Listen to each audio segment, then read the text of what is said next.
must make a cage for them and trap them in order to feed them correctly.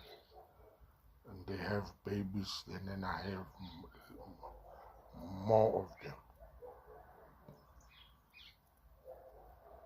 I wonder if ever they will come, they will be used to my garden and come back to my cage.